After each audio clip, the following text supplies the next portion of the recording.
Hello everyone, this is StrawberryShorty here with a sort of episodic review and analysis of The Quarry.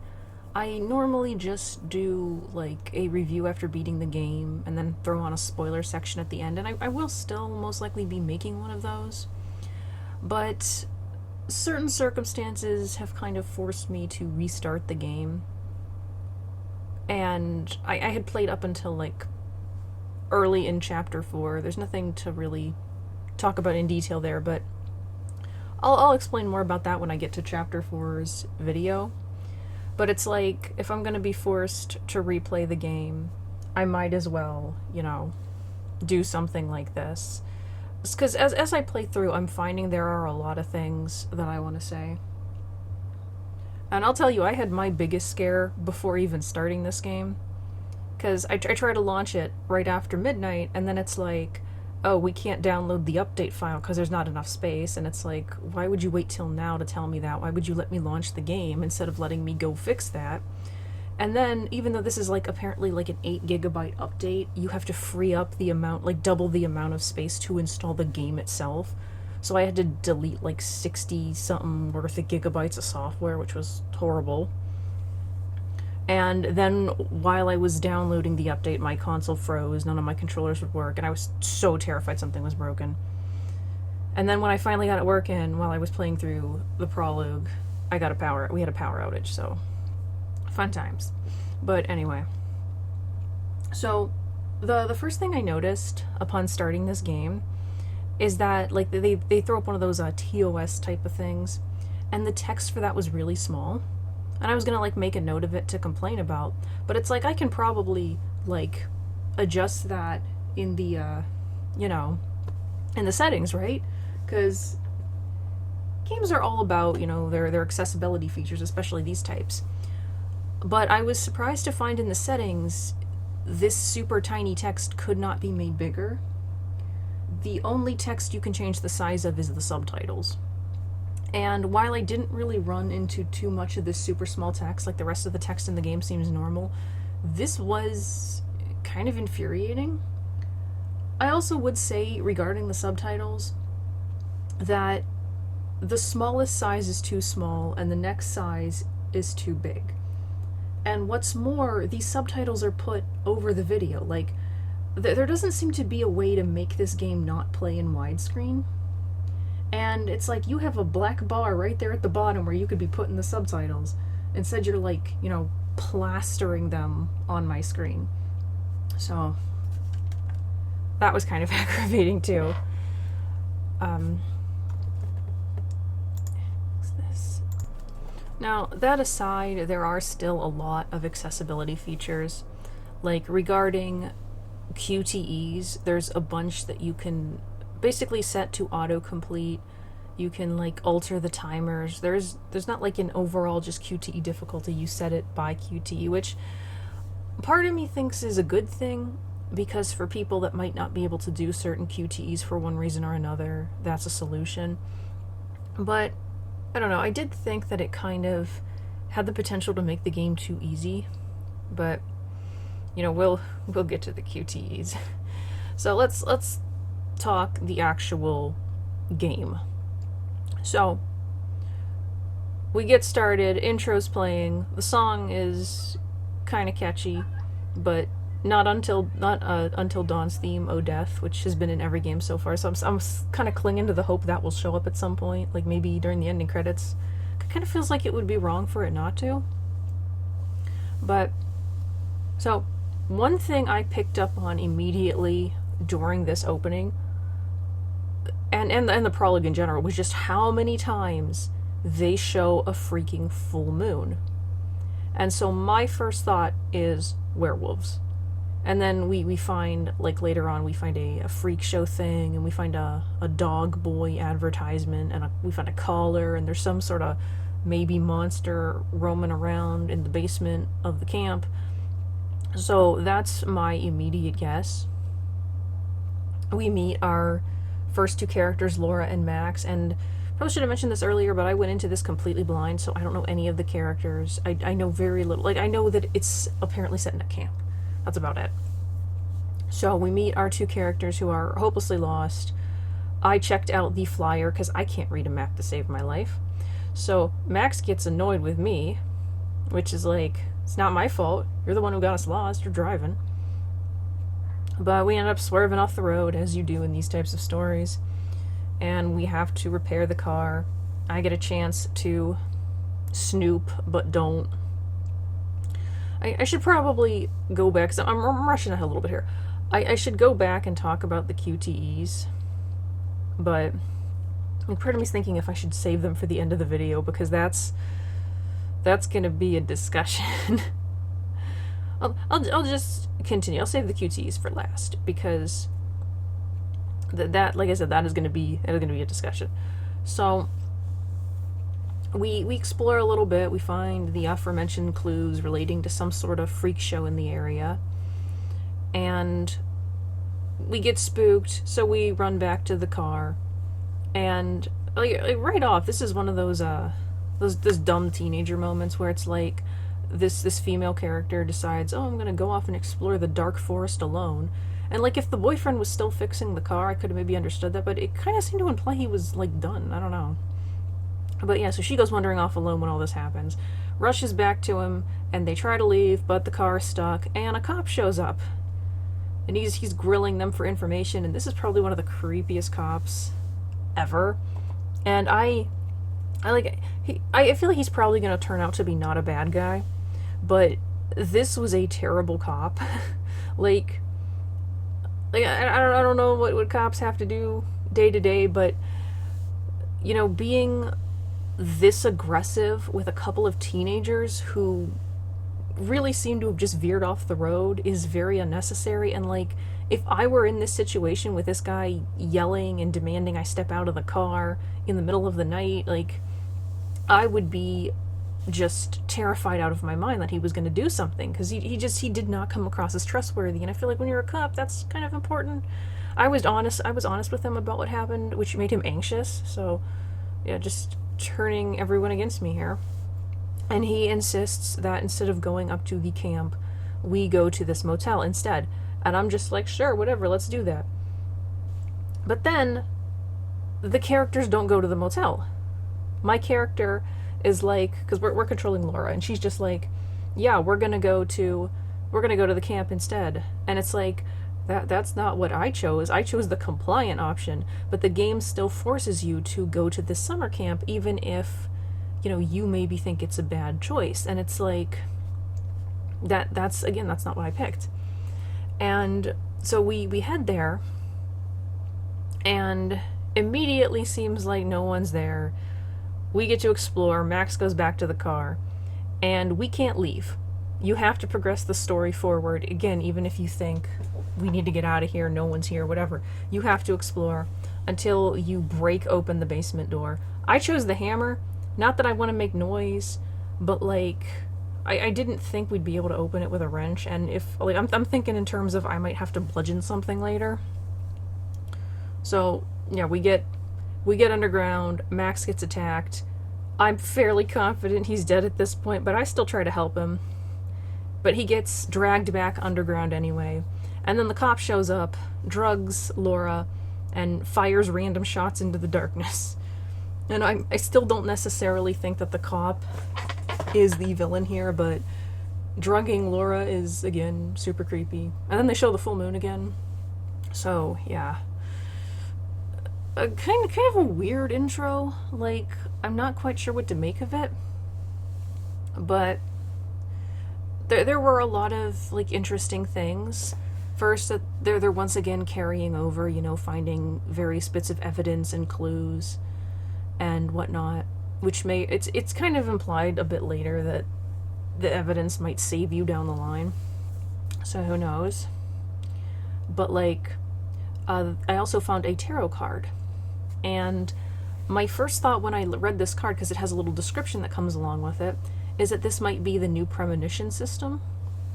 But like, there's no video that plays during this moment, and I found that I didn't entirely mind, because in the previous Supermassive games, I found the premonitions to be largely useless, and like, you know, time will tell if this is useless or not. But Like, the description in its own way for this particular card felt helpful. You know, talking about fire and foolishness, so it's like, okay, if we're near a fire, let's not behave, you know, recklessly, and we might save someone. So I thought that was kind of an interesting thing. They also brought back the bearings system, but they call it paths here, and it's got kind of this old VHS look for each one, and these are pretty cool.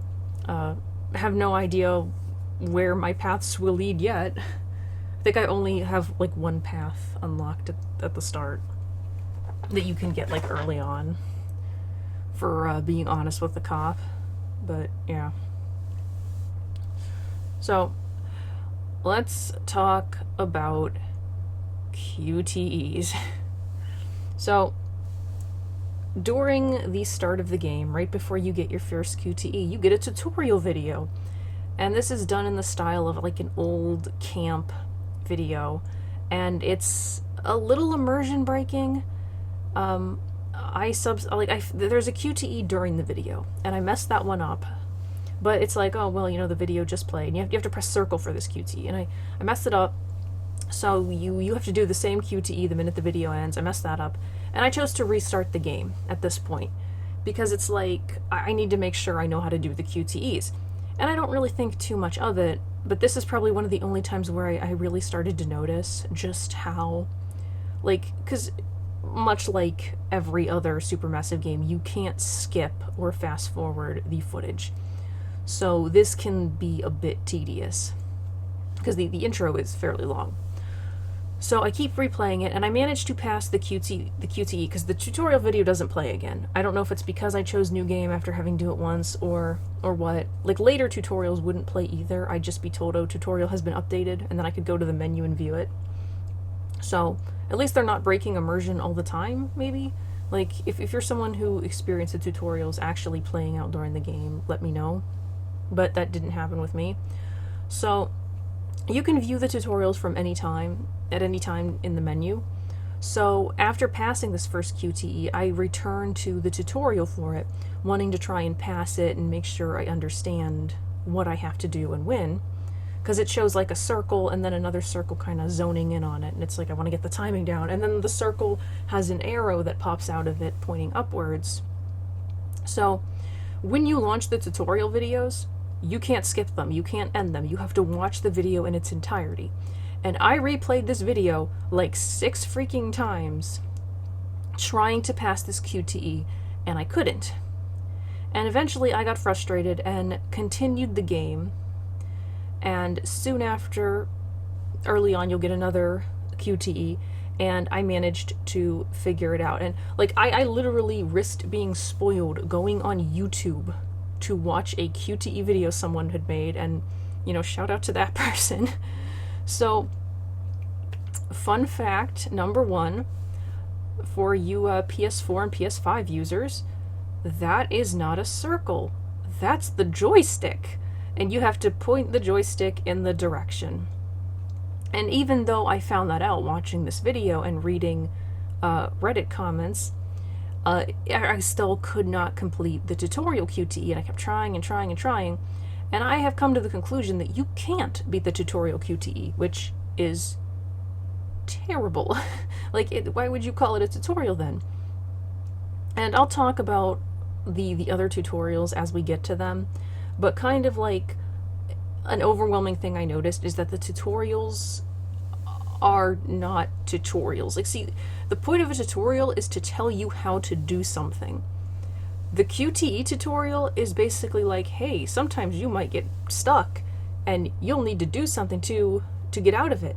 This is called a QTE, and it could save your life. What they don't actually tell you is how to do said QTE, what you have to press and when. Like, I was pressing circle and up together. I was pressing circle and then up, and I was trying to time it so that the other circle was overlapping the button circle, and this all could have been avoided if they had just told me what I needed to do. So that was just so infuriating. I spent so much of the game doing that, and it was after all of this that the power outage happened.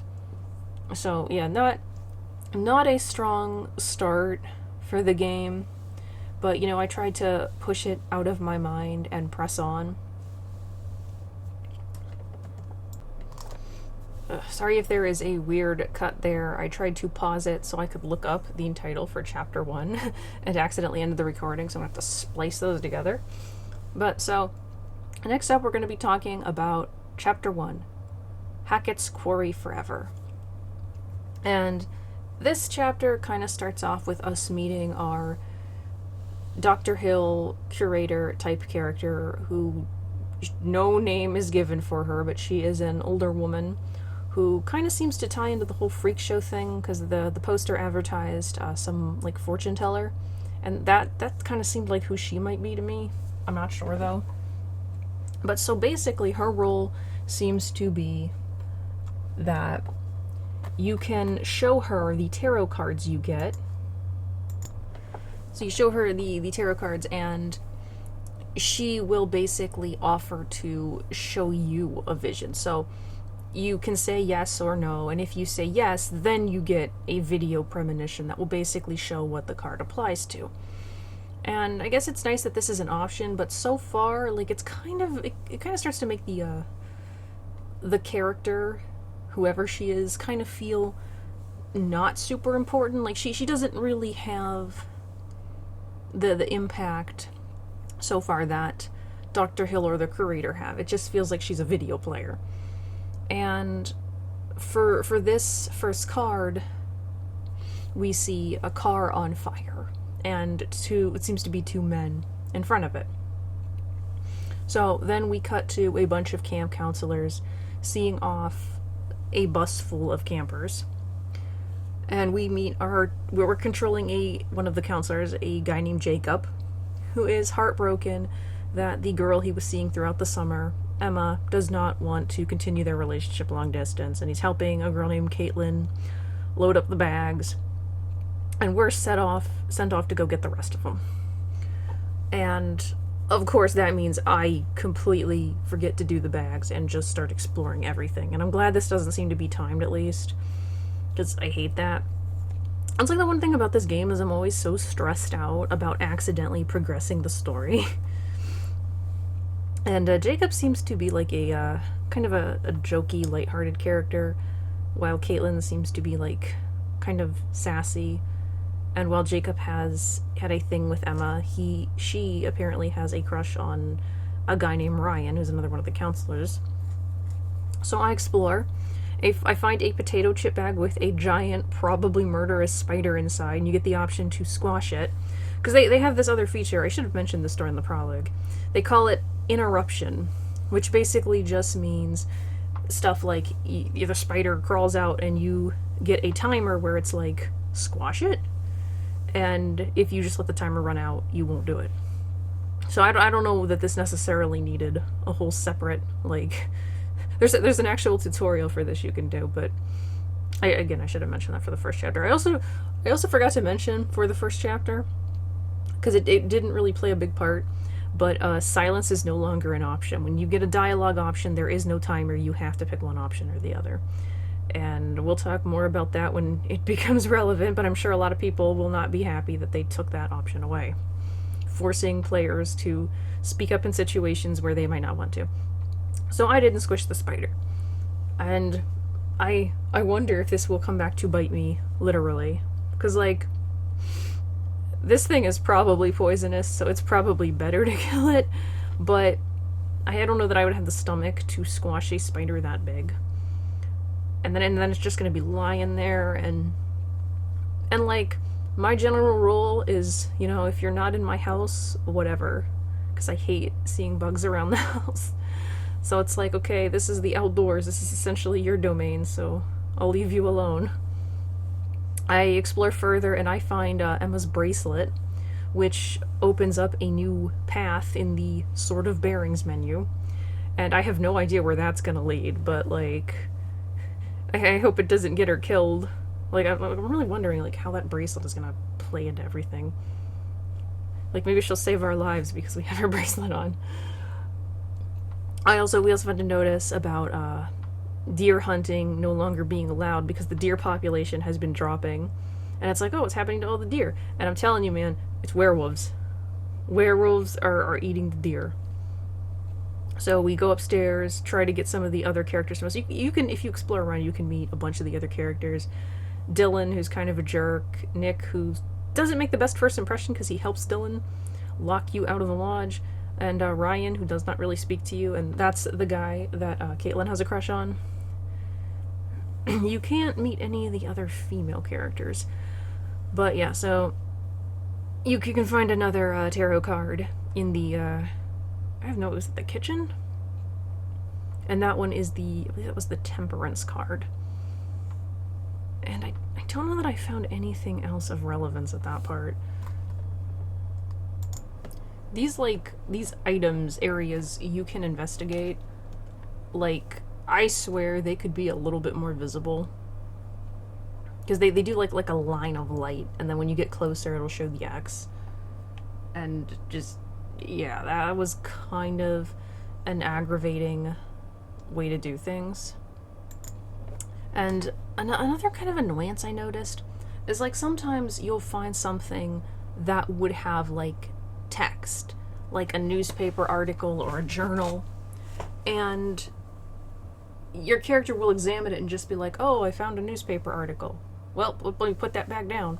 And you have to pick it back up to get the button that will let you read whatever it is. And it's just like, why? Why is that a thing? That's really kind of inconvenient.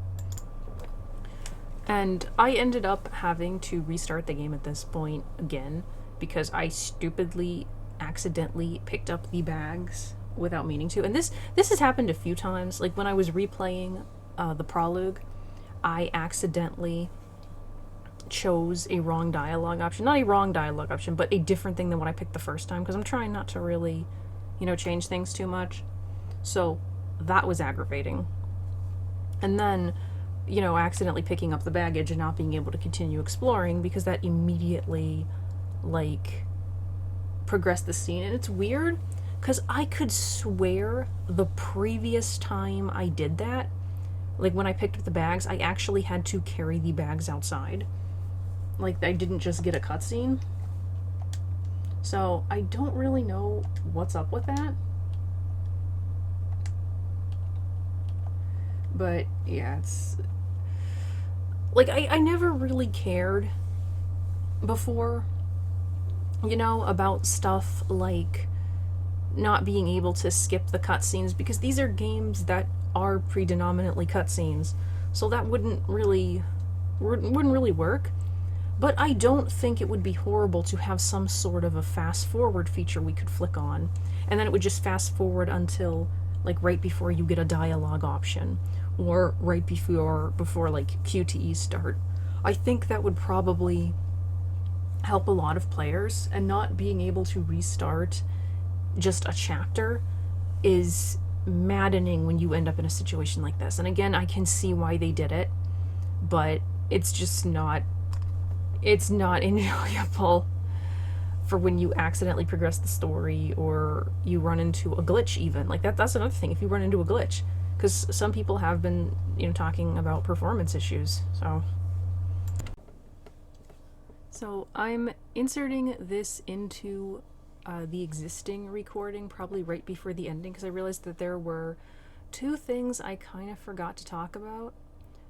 First is that when we break into the cabin, Abby can find a newspaper article about a fire that happened decades earlier during the freak show that we had previously found clues about. And apparently many of the performers died, and so did a lot of people that went to see the show, and there was no evidence of arson found. And then the other is that Ryan, who apparently has an interest in the supernatural, knows a story about the Hag of Hackett's Quarry, who apparently is desperately trying to find her son.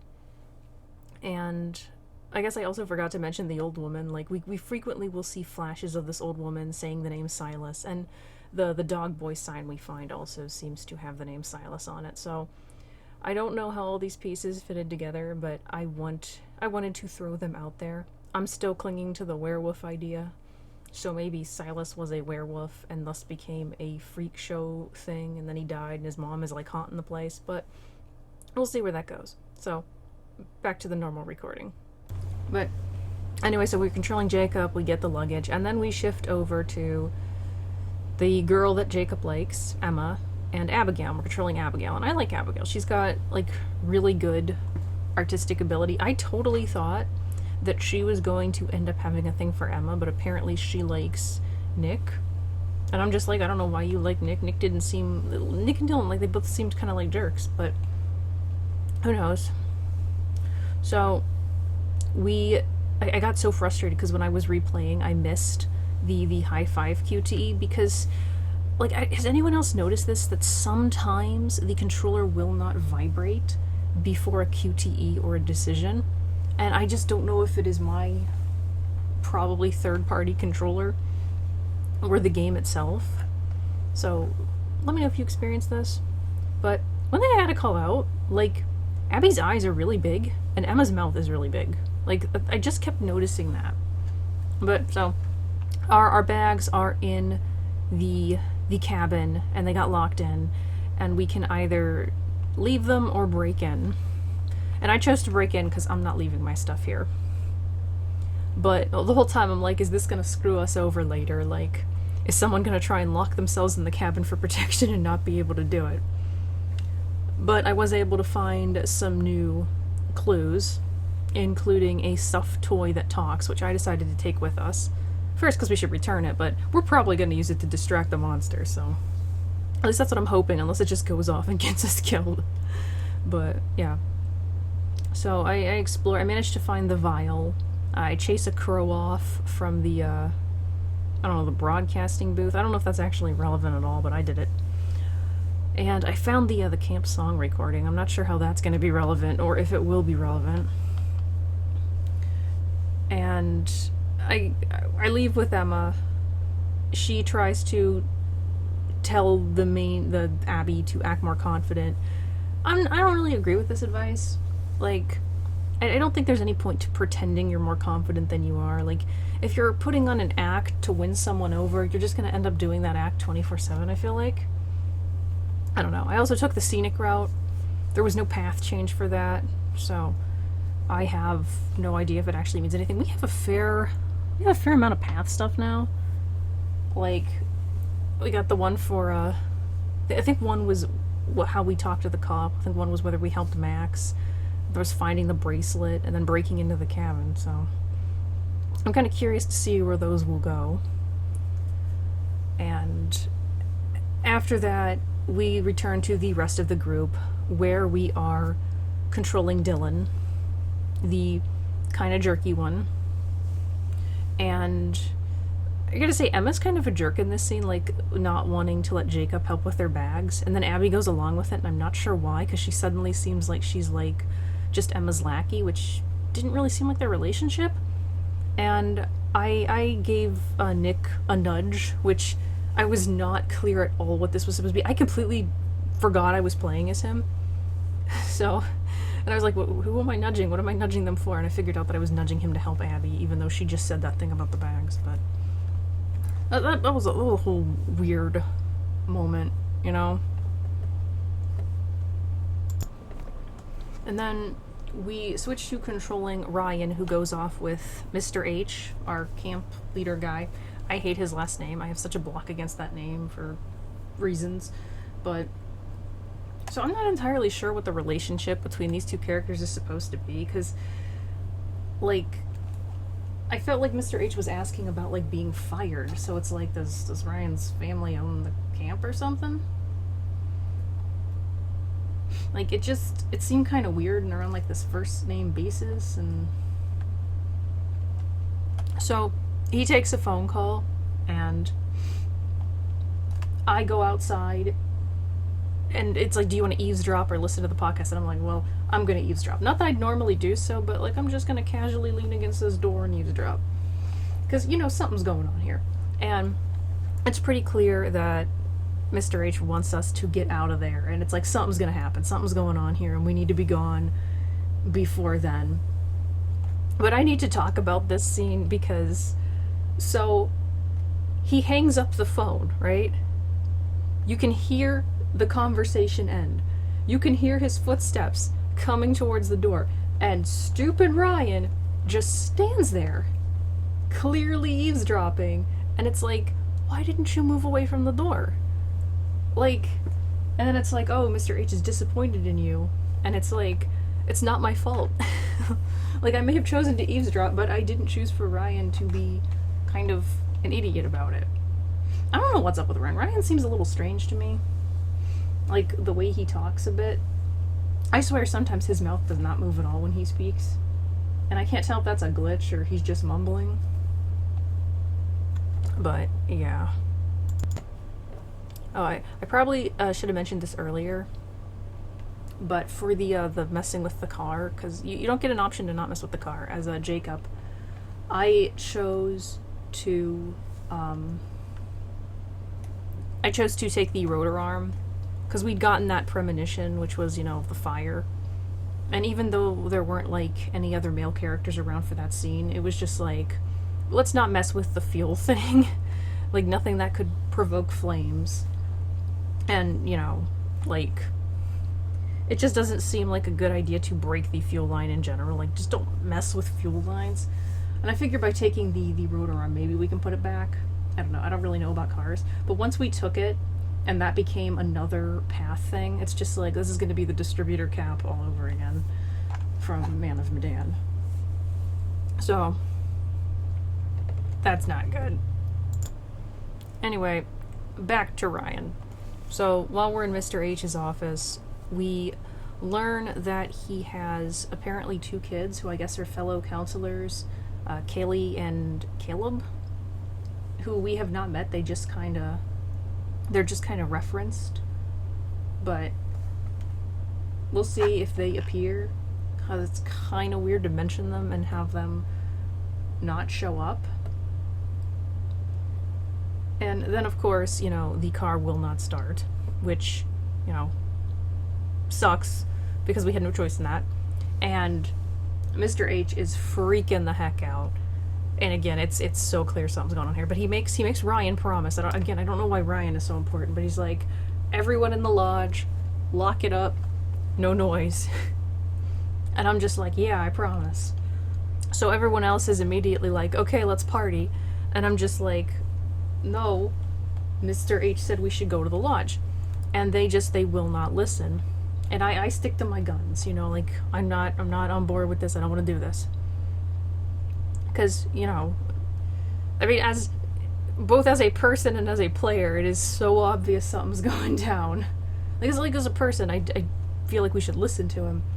But as a player, it's like, you know, these dumb teens are going to get themselves killed. And the whole time they're all being, like, jerks to poor Ryan, I'm just like, you know what, I hope Ryan is the only survivor. Well, I could live with Abby surviving, too, because she was kind of siding with Ryan. But I did just have a thought.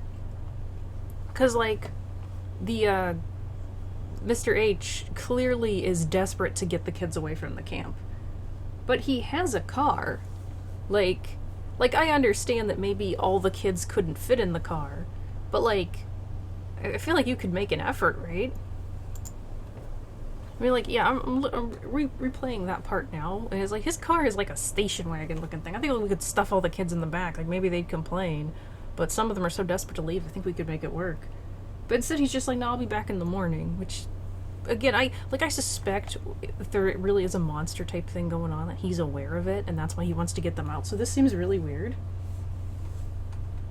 But, yeah. Theoretically, also, couldn't they just call someone to come get the kids? Like, I feel like this is supposed to take place in modern day. I don't know. It's a weird part.